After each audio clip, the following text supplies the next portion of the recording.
புதுவையில் இருந்து கடலூருக்கு பாக்கெட் சாராயம் கடத்தி விற்பனை செய்து வந்த கும்பலை போலீசார் கைது செய்திருக்கிறார்கள். பல ஆண்டுகளாக போதைப் பொருளை கடத்தியவர்கள் சிக்கியது எப்படி?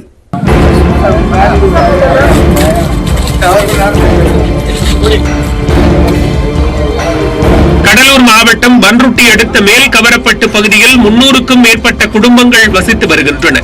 அந்த பகுதியைச் சேர்ந்த 6 குடும்பத்தினர் பாக்கெட் சாராயம், ஆன்ஸ் போன்ற போதைப் பொருட்களை தங்களது வீட்டில் வைத்து சட்டவிரோதமாக விற்பனை செய்து வருகின்றனர். விடுமுறை தினம், கடையடைப்பு என எந்த தடையும் இல்லாமல் 24 மணி நேரமும் போதைப் பொருட்கள் கிடைத்ததால் ஏராளமானோர் கிராமத்திற்குள் வர ஆரம்பித்தனர்.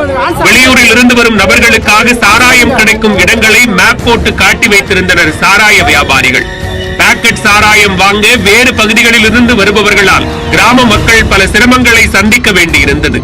விபத்துக்கள் மற்றும் சமூக விரோத செயல்களும் கிராமத்தில் அதிகரிக்க தொடங்கின. சாராயம் குடித்துவிட்டு பிளாஸ்டிக் கவர்கள் மற்றும் பாட்டில்களை சாலைகளிலேயே போதை கும்பல் போட்டு சென்றது.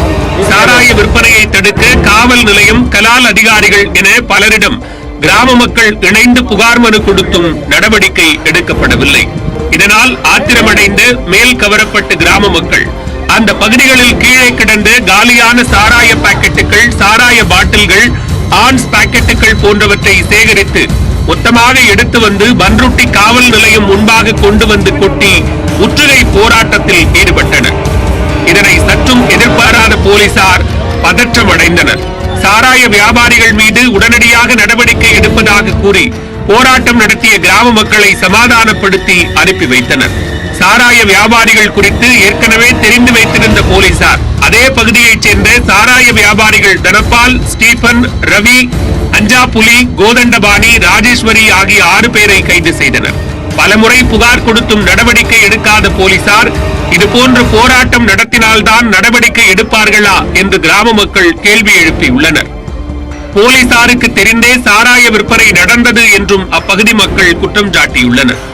புதுவையில் இருந்து சாராய பாக்கெட்டுகளை கடத்தி வந்து கடலூரில் விற்பனை செய்து வந்துள்ளது இந்த கும்பல். போலீசாரின் தற்போதைய நடவடிக்கையால் மேல் கவரப்பட்டு மக்கள் கொஞ்சம் நிம்மதி அடைந்துள்ளனர்.